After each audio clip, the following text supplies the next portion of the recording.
ওই গাধা এক কবিতার এক লাইন কয়, আর এক লাইন কয় না, আরেক লাইন তাকে বলবে ফেরেশতারা যখন পিটাবে। ওই সকল ভণ্ডদেরকে ফেরেশতারা যখন আন্ধাধুন্ধা পিটাইবা, আন্ধাধুন্ধা বুঝেন তো পিটন পড়ছে কিনা, কোথায় পড়ছে এটা দেখার বিষয় না। ফেরেশতাদের আল্লাহ বলবে পিটানোর মধ্যে যেন তোমাদের গায়ে শক্তি আসে, তোমরা বাকি লাইনটা পড়বা আর পিটাইবা। যেমনেই না চাও তেমনেই নাচি পুতুলের কি দোষ, যেমনি হুকুম তেমনি পিটাই ফেরেশতার কি দোষ। ঠিক না? যেমনি হুকুম তেমনি পিটাই ফেরেশতার কি দোষ। জোরে বলুন ঠিক কিনা? না না, বংশ দিয়ে যদি পার পাওয়া যাইতো নূহ পয়গম্বরের সন্তান কেনানকে আল্লাহ ডুবাইতেন না।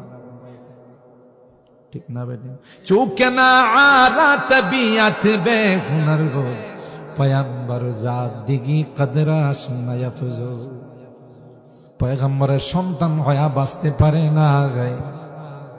হযরত নূহ পয়গম্বর সূরা হুদ খুলে দেখুন, 12 নম্বর পারা হাফিজে কোরআন। ওখানে হযরত নূহ বলেন ওয়ানাদা নূহুর রাব্বাহু ওয়া ক্বালা রাব্বি ইবনি লি মিন আহলি ওয়া ইন্না ওয়াদাকাল হক ওয়া আনতা আহকামুল হাকিমিন। আল্লাহর ডাক দেয়া কয়, মালিক তুমি না বলছো আমার পরিবার পরিজন যারা আছে তাদেরকে বাঁচাইবা, আমার কলিজার টুকরা সন্তানটা আমার সামনে মারা যাইতেছে, হেফাজত করো রে, তাকে তুমি বাঁচাও। আল্লাহ ডাক দেয়া কই না, আল্লাহ বলেন ক্বালা ইয়া নূহ ইন্নাহু লাইসা মিন আহলিক ইন্নাহু আমালুন গায়রু সালিহ ফালা তাসআলনি মা লাইসা লাকা বিহি ইলম ওয়া ইন্নী আইযুকা আন তাকুনা মিনাল জাহিলিন।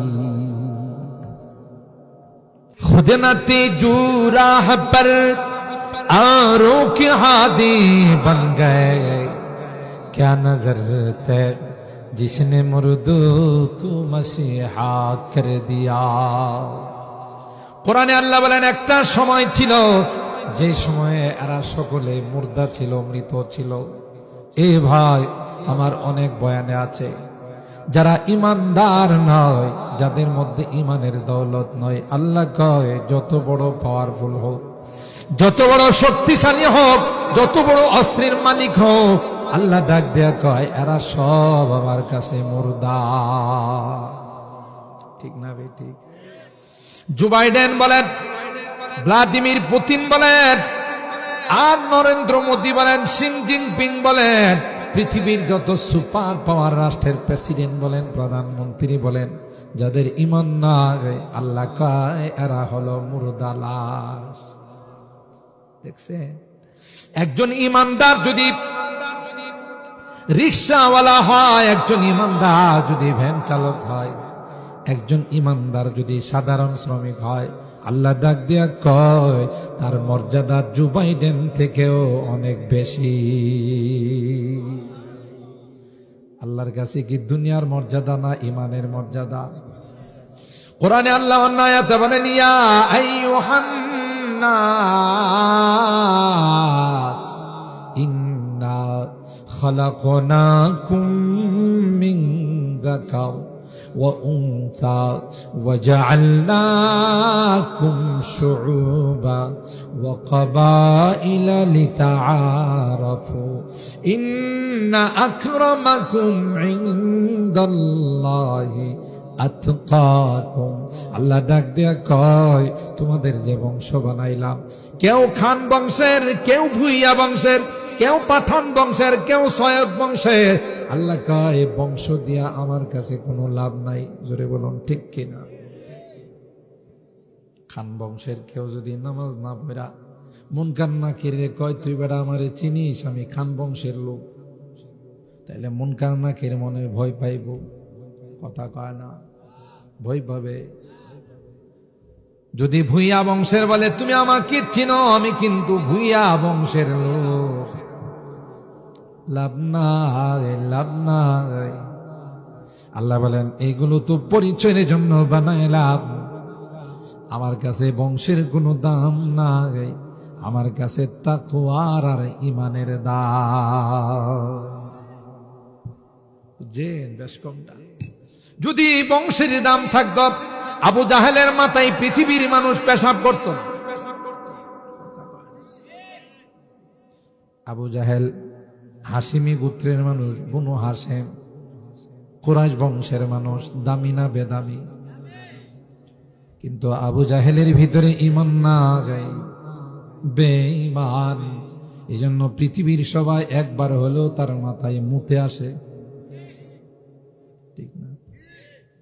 হজ উমরা যারা করতে যায়, সবচেয়ে বড় টয়লেটটা হলো আবু জাহেলের মাথায়, আবু জাহেলের বাড়িতে। সৌদি সরকার সবচাইতে বড় টয়লেট বানাইছে কার বাড়ি? পৃথিবীর যে কোনো দেশ থেকে কেউ হজ উমরা করতে আসলে একটা বার হলো ওখানে গিয়া পেশাব করে। বুঝা গেল বংশের দাম না, দাম হলো ইমানে, ঠিক না?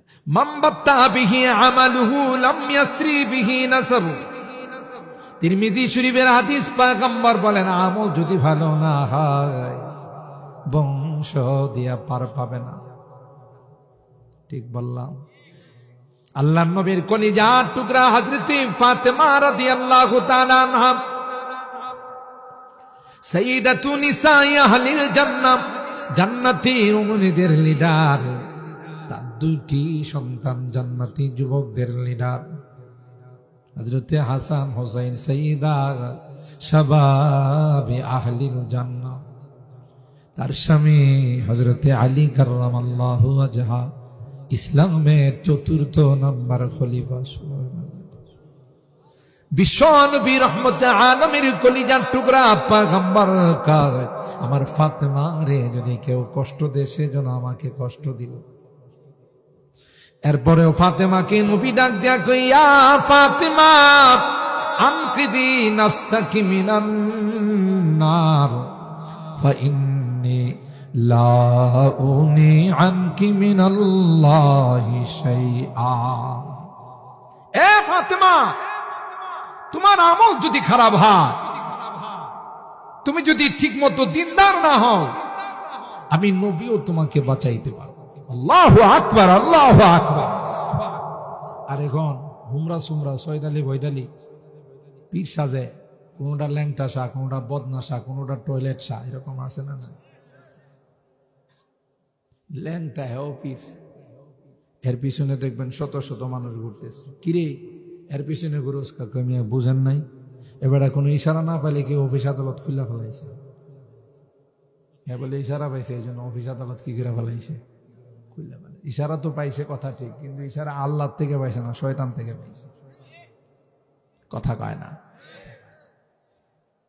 এই বন্ধগুলো মানুষকে বলে আমার কাছে মরি দিলে নামাজ রোজা কিচ্ছু লাগবে না, আছে না? না, এরকম পর্দা টর্দা কিছু লাগবে না।